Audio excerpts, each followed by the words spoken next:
Que época que o senhor começou no rádio? Foi aqui em Florianópolis? Onde que foi? Foi em Florianópolis, realmente. Por volta do ano de 1941, possivelmente. O meu pai era diretor do Departamento Estadual de Imprensa e Propaganda. Havia um serviço de alto-falantes, né? Uma estação de onda curta.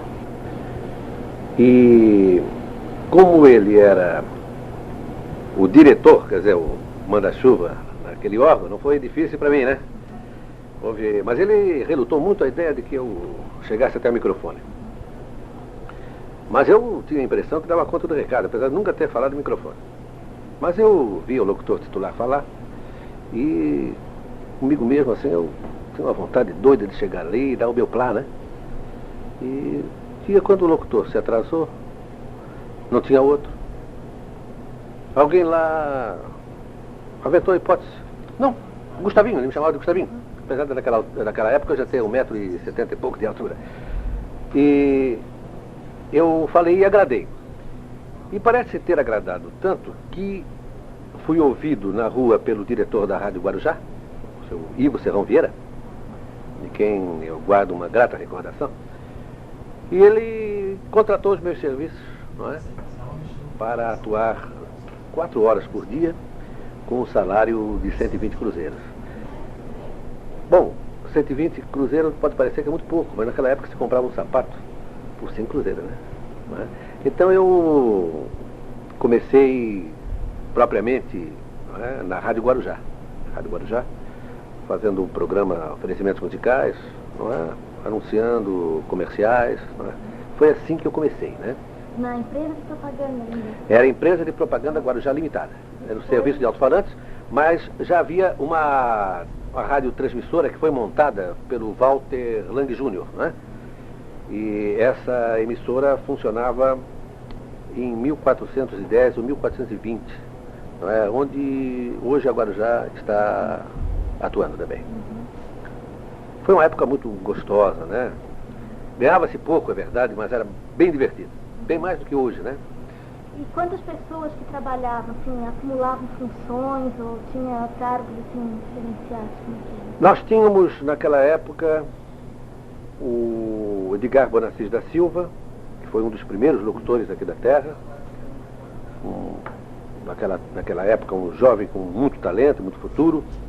Eu me lembro também do Hélio Kesten da Silva, cujo nome de guerra era Rodrigues Silva, né? Rodrigues Silva, nome imponente, né? Do Hélio também eu guardo muita coisa interessante. E tínhamos também, naquela época, funcionando como contra-regra, como técnico de som, o nosso brilhante Mozart Regis, o Pituca, né? Que hoje está exercendo atividades profissionais na TV Globo, né? Na Rede Globo. E também uma época maravilhosa, quando a gente ficava esperando ali que entrasse um dinheirinho, né? Oferecimento musical, assim, olha, entrou o oferecimento musical, cada oferecimento musical custava 1 cruzeiro. Com 1,50 cruzeiros a gente cortava o cabelo, não é?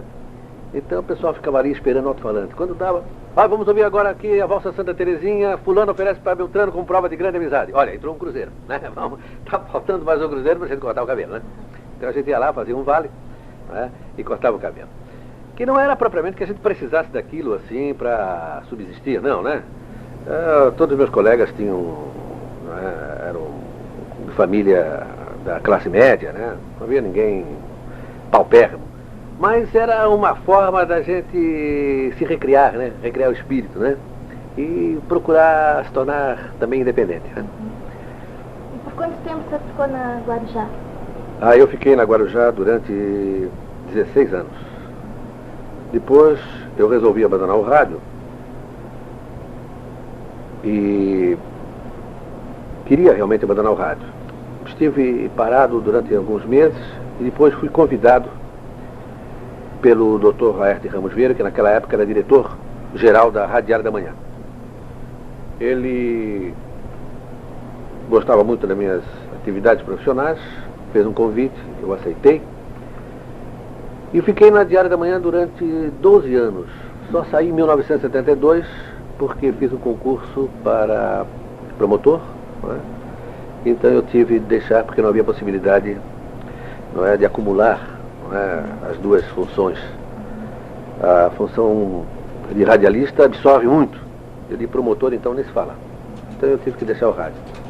E quando foi que você começou a escrever novela? Bom, a minha primeira novela foi Nuvem Negra em Céu Azul. Foi a primeira novela que se transmitiu ao vivo, assim, com elementos da terra. Foi transmitida na Rádio Guarujá de Florianópolis. E nessa novela nós tivemos o concurso da Maria Alice Barreto, que fazia o papel principal, não é? Depois ela se transferiu para a Rádio Nacional do Rio. Tínhamos a Iraci Vieira, era uma atriz, eu não sei onde ela se encontra atualmente, mas era uma excelente radioatriz. Se ela deixou, não é, de seguir a carreira, o mundo artístico perdeu uma grande atriz. Eu não sei onde ela se encontra atualmente. Trabalhava também o Ciro Nunes, nosso saudoso companheiro. E no momento assim eu não me recordo de muitos nomes, mas naquela época muita gente já procurava fazer radioteatro, estava interessada em radioteatro, sabe? E nós fomos felizes, sabe? Porque em matéria de radioteatro nós tivemos nomes destacadíssimos, né? Não só no setor de produção, como radioatores e radioatrizes, né? Formavam um elenco muito bom. E nesse particular me parece que a Diário da Manhã, ela estava na primeira linha, comprovado pelas cartas que recebia de todo o país, não é? Nós tivemos um grande nome no radioteatro aqui, que foi Aldo Silva. O Aldo foi um grande incentivador da radionovela, e eu acho que nós devemos a esse homem, o Aldo Silva, o incremento do radioteatro, o fato do radioteatro ter vencido, não é, grandes dificuldades, porque em geral a direção comercial da emissora entendia que uma radionovela era deficitária. E o homem que cuida da parte comercial é um homem geralmente seco, não é? Ele está apenas visando um lucro, não é? E o radioteatro não dava assim um retorno imediato. Mas o Aldo lutou bastante e conseguiu. Nós tivemos um cast muito bom aqui, um cast de radioteatro. Há elementos aí que poderão ser entrevistados e você poderá perfeitamente comprovar isso. Particularmente, eu devo ao Aldo Silva o fato de ter sido conhecido como produtor de novelas e programas, porque ele acreditou em mim, não é? E as novelas que nós recebíamos eram de autores famosos, né? Amaral Gurgel, Janete Claire, que naquele tempo já produzia suas novelas, não é? Novelas de Raimundo Lopes, não é? Esses autores famosos. E ele soube que eu tinha muitas novelas escritas, não é? E acreditou em mim. Então achou que nós devíamos dar também um pouco de estímulo à prata da casa. Ele conversou comigo, perguntou se eu estaria disposto a trazer um texto, novela e tal. Eu não me fiz de rogado, eu estava louco justamente para ter uma oportunidade, não é? E parece que eu consegui aproveitar bem essa oportunidade, porque as novelas realmente fizeram sucesso, e daí em diante eu não parei mais de escrever novela. Houve épocas em que nós tínhamos transmitidas nada menos de que 6 novelas diárias, e 4 delas eram minhas. Então, eu acho que, nesse particular, principalmente, o radioteatro, o rádio em geral, alcançou um sucesso absoluto, né? Uma fase áurea do rádio foi indiscutivelmente nos anos de 59, 60, 61 até 62 na Diário da Manhã. Nós, naquela época, tínhamos um sentido puramente profissional mesmo. Tanto assim que eu deixei o meu emprego público para ficar apenas tratando rádio. E nesse desideratum eu acho que me saí bem.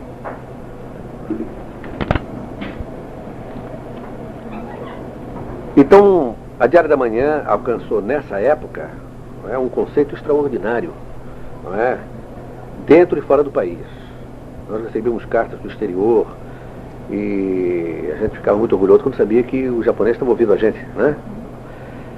Mas depois tudo acaba, porque com o advento da televisão, o rádio ficou exprimido, ele perdeu um pouco a sua...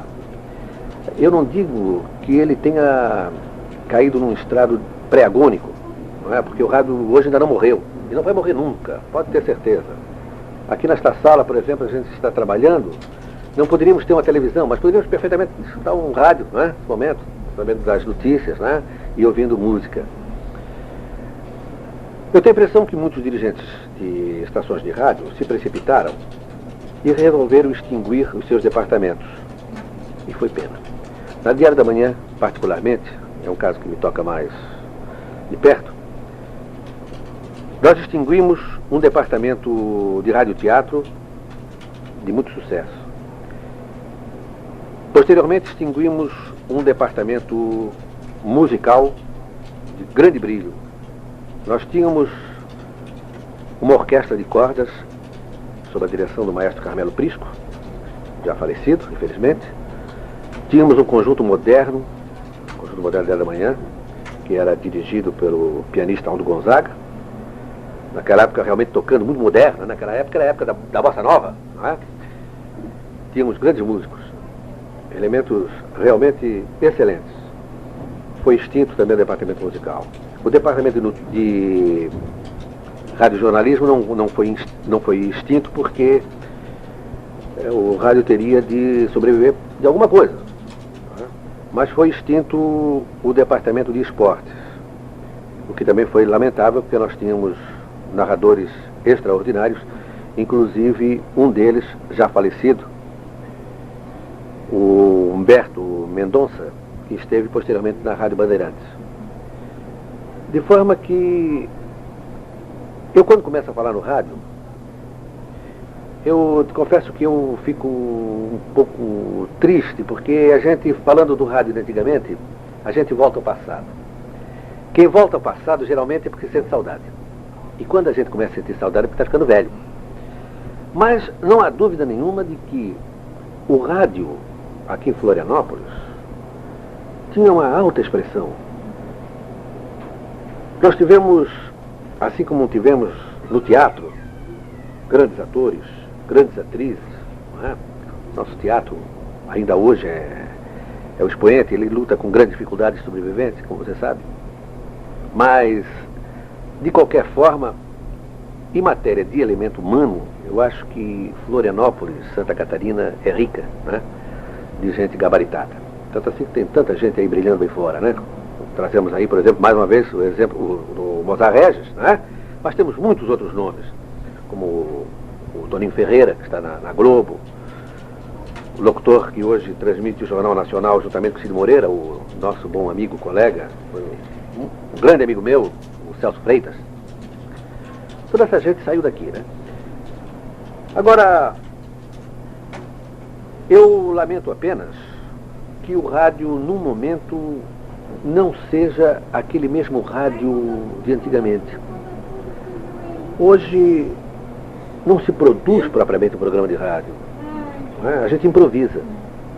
Então os programas são improvisados. Programa telefone, não é? Contato direto com o ouvinte, não é? Mas não há propriamente um programa produzido, não se produz mais, não é? Aí a gente sente saudade daquele tempo. Como é que eram produzidos os programas? Os programas eram produzidos, dependia naturalmente da área de atividade, né? Porque eu, por exemplo, gostava de produzir programas onde entrasse radioteatro, não é? Eu sempre fui fanático por radioteatro. Achava que o radioteatro, a radionovela, era uma coisa indispensável numa emissora de rádio. Sempre achei isso. E sempre condenei o programa Oferecimentos Musicais por julgar que esse programa era um péssimo cartão de visita para uma emissora. Parecia que a emissora estava procurando, não é, forçar uma audiência através de um contato direto com o ouvinte, né? Eu sempre fiz minhas restrições a isso, embora seja o que mais exista hoje nas rádios locais. Mas um programa de rádio-teatro a gente produzia e tinha aquela satisfação, não é, de ver o elemento vivendo aquilo que a gente escreveu. Produzimos programas musicais também, com a participação de auditório. Foi outra coisa que acabou, o auditório, né? Nós tínhamos na Diário da Manhã e na Rádio Guarujá um auditório superlotado sempre. O Guarujá funcionava nessa época, onde hoje funciona, me parece que uma associação recreativa de um banco, não é? Era ali no edifício Martinelli. Tinha um auditório extraordinário. Então nós superlotávamos aquele auditório às noites, né? Distribuíamos prêmios, a gente movimentava a coisa, né? Trazíamos cantores de fora. E era um autêntico sucesso.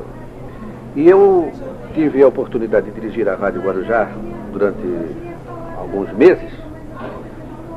E muito embora achasse que o carro-chefe da emissora deveria ser o radioteatro, eu dava muita força a programas musicais, né? Porque entendia que uma rádio tem que ser eclética. Não acredito em rádio especializada, né? Que se dirige apenas de uma única forma. Mas eu só lamento mais uma vez, que tudo aquilo tenha acabado tão de repente, não é? E que hoje em dia não haja assim uma lembrança, a não ser na nossa memória, não é? E no nosso coração, de tudo aquilo que passou. Não é?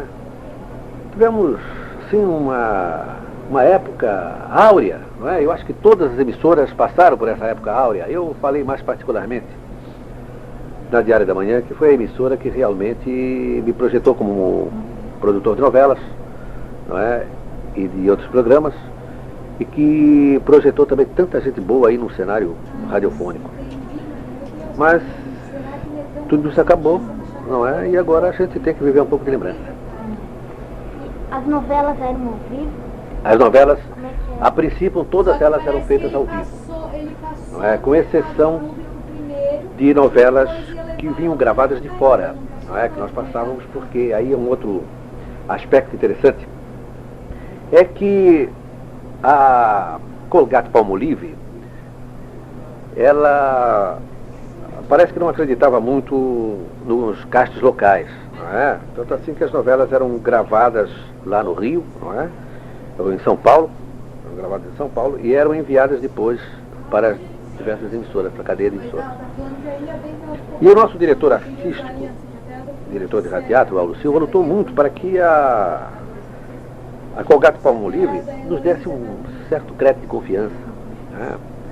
Nós gravamos textos, novelas aqui, ele levou a São Paulo, pessoalmente. Eles sempre ouviam, gostavam muito, mas nunca davam um braço a torcer, né? Até que um dia nós nos sentimos bastante gratificados quando recebemos uma comunicação lá da Colgate-Palmolive de que a próxima novela já seria feita ao vivo por nós aqui, né? Então nós levávamos a novela com grande sucesso. Uma novela aí, eu agora não me recordo o nome, que todos escutavam, né? Chegava aquela hora, não é? Todos escutavam, a gente chegava assim nos bares, a novela estava sendo sintonizada, não é? Casa de família, nem se fala, né? Então, nessa época todas as novelas eram ao vivo, sim. Depois, para a comodidade dos radioatores, nós passamos a gravar a novela aos sábados à noite, de sábados à noite, né? Porque sábado à noite sempre é um dia todo especial, né? Sábado é sábado, né? Então nós gravávamos a novela à tarde e elas eram transmitidas à noite através de fita. O restante era tudo na base do vivo mesmo, sempre ao vivo. E depois passaram a vir as novelas do Rio e de São Paulo gravadas? Quando o radioteatro, por determinação da direção, o departamento de radioteatro foi extinto, aí passou-se a buscar essas novelas já em fita.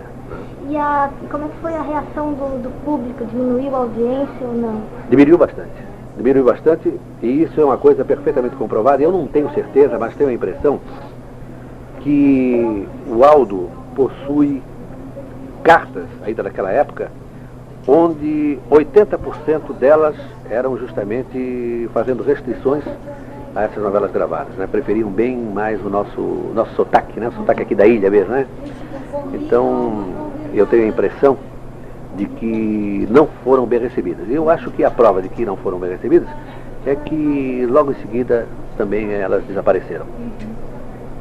Durante o tempo que as novelas eram ao vivo, né, algumas pessoas já falaram, algumas atrizes, a Maria Barreto, a Aura Jacinto, falavam nas gafes, as gafes, coisas que aconteciam, né, que era ao vivo. Exato. Você lembra de alguma coisa? Me lembro, nós tínhamos uma deficiência muito grande na questão do tiro de pistola.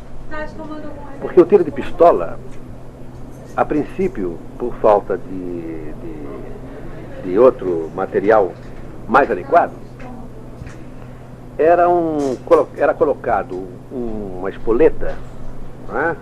E o contra-regra,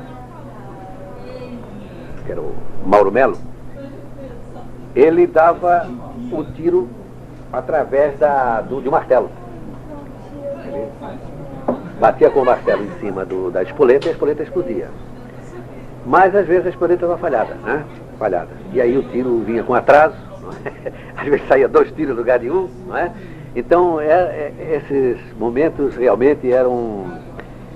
Agora a gente acha interessante, na hora a gente dava uma bronca violenta no contra-regra, né? Mas a culpa não era dele. E havia outros lances também que causavam hilariedade, né? Mas tudo isso a gente levava na conta de cavacos do ofício, né? E a gente não fazia uma coisa perfeita, mas também tinha um consolo, é que perfeito só Deus, não é? Então a gente ia levando, não é? E eu acho que dentro daquele espírito de coleguismo que sempre houve nos nossos departamentos, a gente pôde concorrer para que o nosso rádio fosse um rádio bastante bom. Uhum. E você lembra como é que era o radiojornalismo, como é que eram feitas as notícias? Bem, o radiojornalismo, em princípio, funcionava na base da Gillette Press, não é? Depois, eu encontrei na Rádio Diário da Manhã, quando cheguei lá, um departamento de jornalismo 100% atuante. Eles gravavam as notícias, não é? Chegadas no Rio, gravadas no rádio, e redigíamos as notícias locais, não é?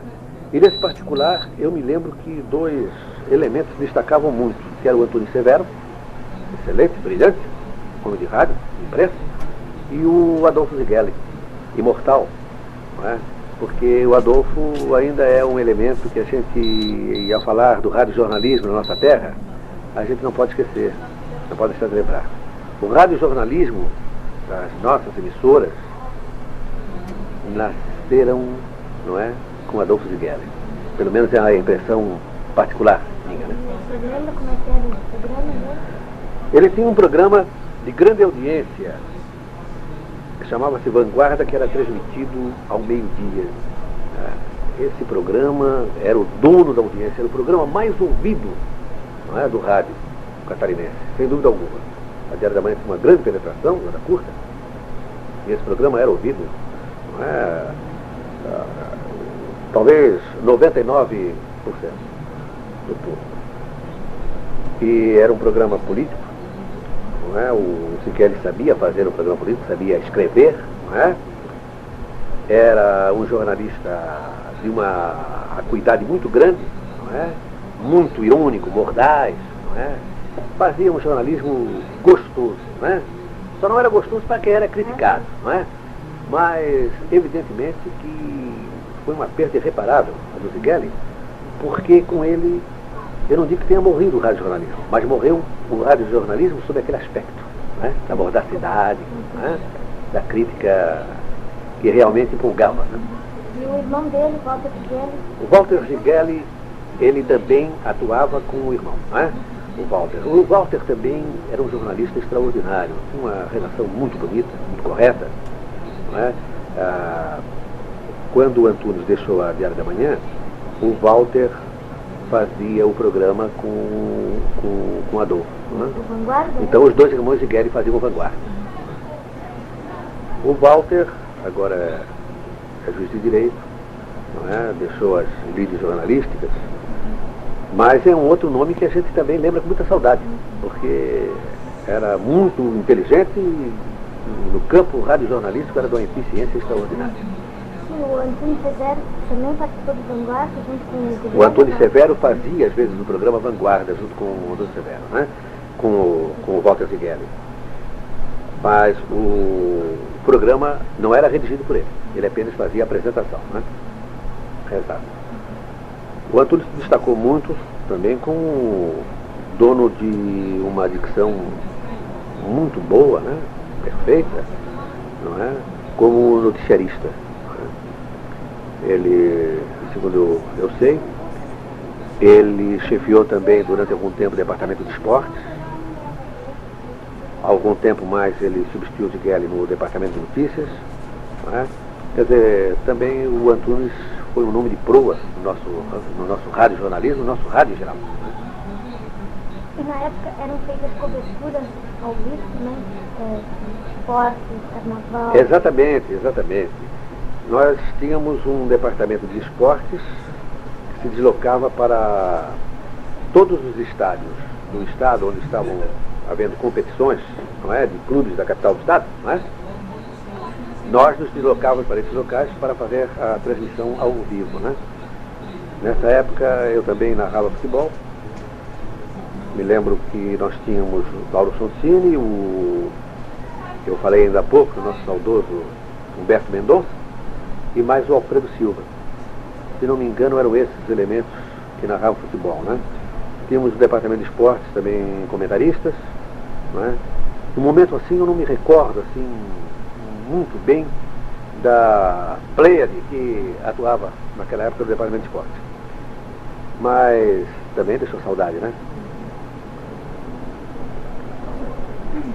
Como é que era a relação com as outras, com as índices, era Guarujá e a Diário, que parece que havia uma competição entre elas? Bem, a rivalidade entre Guarujá e Diário da Manhã, ela começou a existir a partir da época em que a Diário passou a namorar os componentes da Guarujá. Eu me lembro de um fato, até que posso contar a título de ilustração, para que você veja como a coisa era. Nós estávamos transmitindo à época uma novela em que um dos nossos saudosos radioatores, Félix Kleis, fazia um papel importante, porque ele era o homem mau da novela. Então toda a novela girava em torno desse homem mau. Não é? Era um homem que maltratava o genro, que maltratava a filha, que odiava a mulher, que queria assassinar o vizinho, né? Aquele tipo, né, do vilão descarado, né? E uma tarde ele me telefonou dizendo o seguinte: Gustavo, eu sinto muito, mas eu acabo de ser contratado pela Diário da Manhã. Eu, naquela época, dirigia o Rádio da Guarujá. E eu fiquei louco. Não é possível. Como vai me deixar assim, né? Pois é, eu não queria fazer, mas o problema, ele tinha certas ligações de ordem pessoal e amistosas com a direção da Diário da Manhã. E eu percebi que ele tinha colocado, assim, a questão num ponto e que eu não poderia pedir a ele que voltasse atrás. E eu não tinha meios de fazer voltar atrás mesmo, porque a Guarujá era uma emissora que não estava propriamente cuidando muito dessa parte de radioteatro, né? A força econômica, não se destinava, as verbas, as dotações não se destinavam muito ao departamento de radioteatro, que era considerado o departamento deficitário, e era realmente. Eu não tive outro jeito. Então, como a novela era minha, eu procurei modificar. Então, naquela noite, eu fui para casa, estudei qual era o que é que eu poderia fazer. Então a única coisa que surgiu como ideia salvadora foi fazer com que o homem mau, o velho mau da novela, sofresse um acidente. Ventilar. Mas tá certo, deixa aqui, que aí vai Paralítico. pro resto da sala. Não é? Mas ventila. E mudo.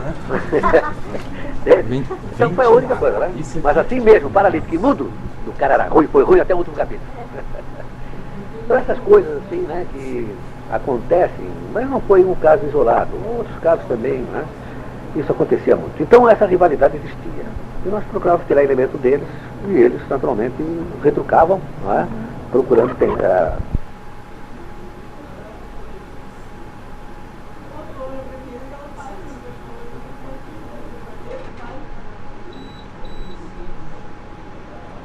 Mas pelo amor de Deus.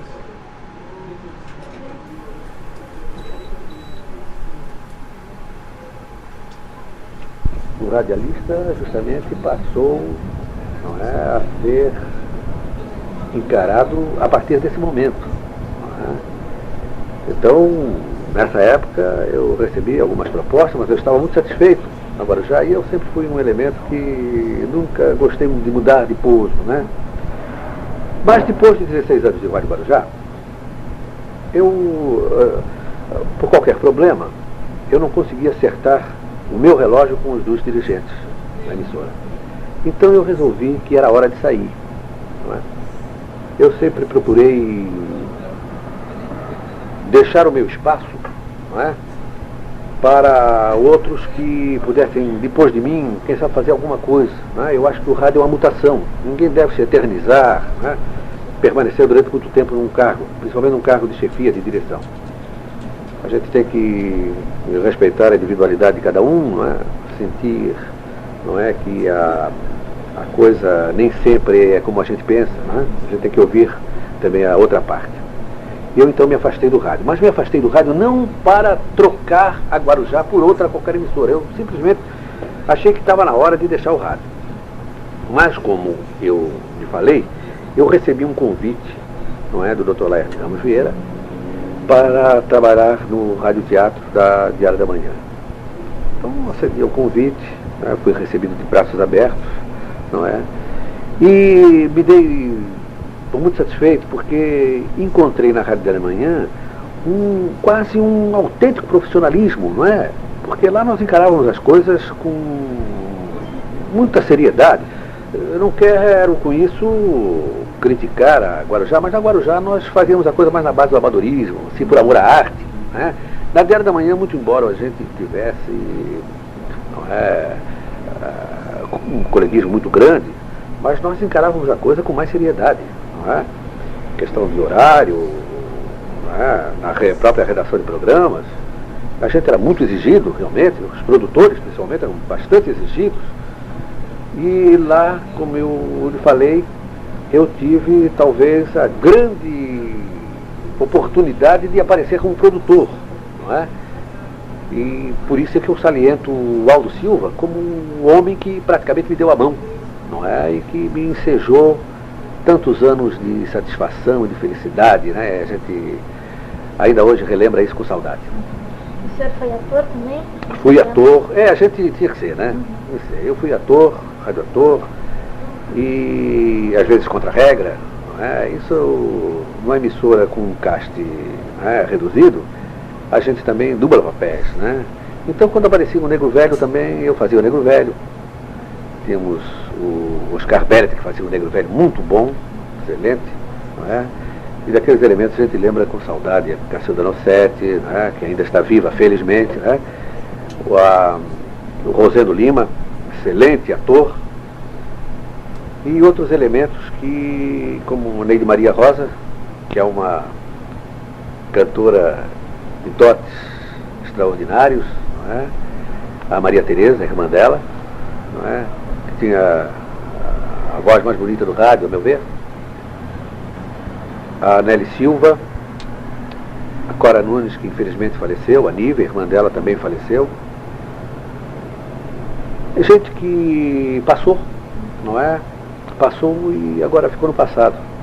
maneira que eu acho até maravilhoso que você esteja procurando trazer de volta tudo aquilo. Porque a gente reviver é sonhar e viver de novo. Então isso é muito bom. Só assim, fazendo as entrevistas Já dá, fascina, exato, né? Só exatamente. ouvindo as pessoas contarem, imagina vivendo, né? O rádio sempre trouxe a gente muita alegria. É claro que aconteceram momentos difíceis, né? Principalmente no começo, a gente lutava com grande dificuldade. Mas eu acho que valeu a pena, porque tanto valeu a pena que essas emissoras estão aí. Guarujá, Diário da Manhã, não é? Já se desdobrando, né? Não é? Através do FM. Não é? E isso nos dá a certeza de que valeu apenas o nosso esforço, o nosso sacrifício, para que hoje outros, não é, possam se locupletar disso, né? Pioneiros. Exato, a gente procurou lançar a semente, não é? E a semente germinou e foi muito bom, né? E outra coisa, a disputa entre a Diário da Manhã e a Guarujá, no nível político, como é que era? Porque houve uma disputa, exato, porque a época, na minha época, a Guarujá pertencia ao ex-Partido Social Democrático, PSD, e a Diário da Manhã, a ex-UDN. Então, não é? A coisa, às vezes, fervia. Se bem que todos os funcionários se dessem muito bem, né? Os de lá com os de cá. Quanto a esse aspecto, não. Mas apenas na parte política, dos editoriais, não é? Isso aí sempre germinava certas questões, né? De natureza política, não é? Mas tudo muito brandamente, né? Tudo muito amistosamente. Nunca houve assim nada que pudesse extravasar assim as linhas estanques de uma cordialidade, né? A política nunca interferiu nesse ponto. E nem problemas de censura em programas... Nós tivemos. Eu tive particularmente alguns problemas com a censura, porque eu tinha um programa chamado Cine Teatro Pulgueiro, que era um programa humorístico. E naquela época, nós estávamos começando a dar uma pitadinha de pimenta, né, naqueles esquetes, né? Então, o nosso programa ia para a Secretaria de Segurança Pública naquela época, né? E o censor, não é? Às vezes riscava 3, 4 folhas inteiras. De maneira que o programa que tinha uma duração de 25 minutos, às vezes ficava reduzido a 10, 15, eu tinha que refazer tudo, né? E com uma forma de dizer aquilo que já havia dito que havia sido censurado, uma forma mais amena. A censura se interferiu. Nas radionovelas também me parece que, em uma ocasião, eu tive uma frase, um diálogo vetado. E até hoje eu não entendo. Uma das minhas novelas, chamada Xangô, era uma novela de escravos, lá o cidadão dizia umas blasfêmias, umas coisas, quando ele dizia que tudo é escuro, no universo do escuro, não é? Não existe a luz, não existe o fogo, e o dia é a grande mentira de Deus. Isso foi vetado, e eu até hoje não sei porquê, não é? Infelizmente o censor já faleceu e não tive a oportunidade de perguntar para ele por que ele vetou essa frase. Não, o censor pertencia aos quadros da Secretaria de Segurança. Exatamente. E os capítulos eram passados antes? Nós mandávamos os capítulos, né, e a censura era prévia. Né? Quando o capítulo voltava para a emissora, já estava devidamente censurado. Mas havia cortes, às vezes cortes que a gente não podia justificar. Mas também não estávamos em condições de reagir. Não é? Teríamos de passar, não é? Porque não havia problema com mandado de segurança e outros recursos jurídicos, não é? Isso não resolveria uma questão.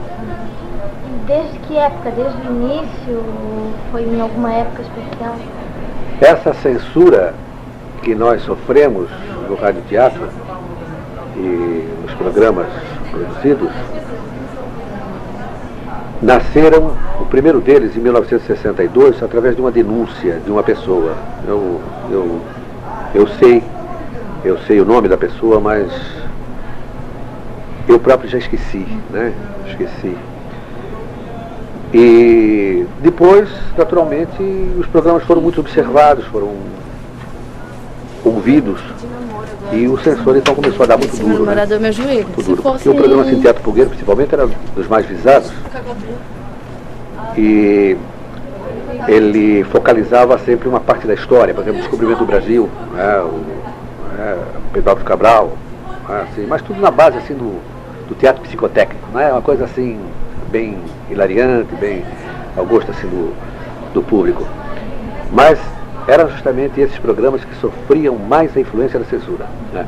A radionovela, porque não havia na radionovela assim uma questão propriamente de moral, não é? de imoralidade. Mas uma das minhas novelas, não é? A novela Mocambo, eu me lembro que, apesar de tudo, não é, havia uma cena que eu pensei que seria cortada. Mas essa novela havia sido transmitida pela Rádio Guarujá já há tempos atrás, já talvez uns 4 ou 5 anos. Essa novela havia sido transmitida pela Guarujá, não sofreu nenhum corte.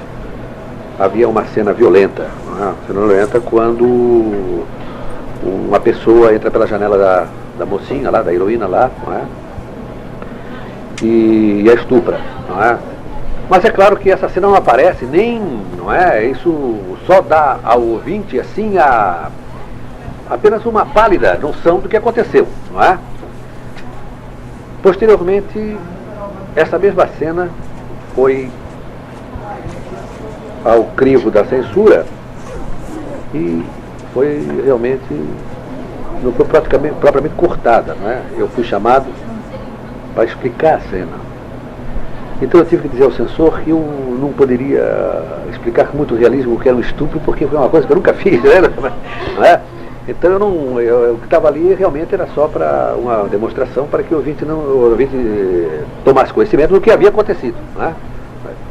Ele então compreendeu perfeitamente, muito liberal, ele liberou a cena, mais e tal, e a novela foi transmitida sem corte.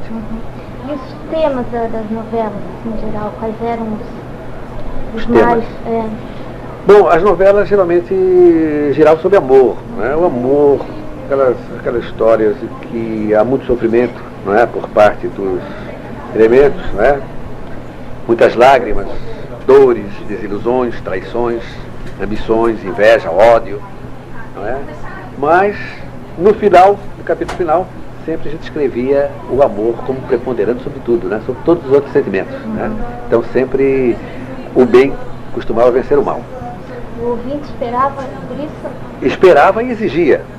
Porque eu me lembro que eu tinha uma novela em que a heroína morria no último capítulo.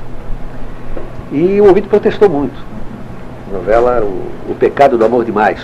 Era uma novela de 90 capítulos, que eu transmitia à noite. E essa novela, a moça era esquizofrênica. Então ela acabou se suicidando no final. Nunca gravei para aqui. ficar tanta maldade, né? Embora sob a máscara da bondade. Nunca gravei e ela aqui. acabou se suicidando, né, no final. Então, Uma ponte? olha, eu nem me lembro que recurso eu usei naquela época para matar a menina. Mas esse negócio de matar a gente no rádio já era uma coisa tão habitual, porque muitas vezes a gente recebia um telefonema, à tarde a novela ia pro ar às 8h30 da noite, e às 6 horas da tarde a gente recebia o telefonema.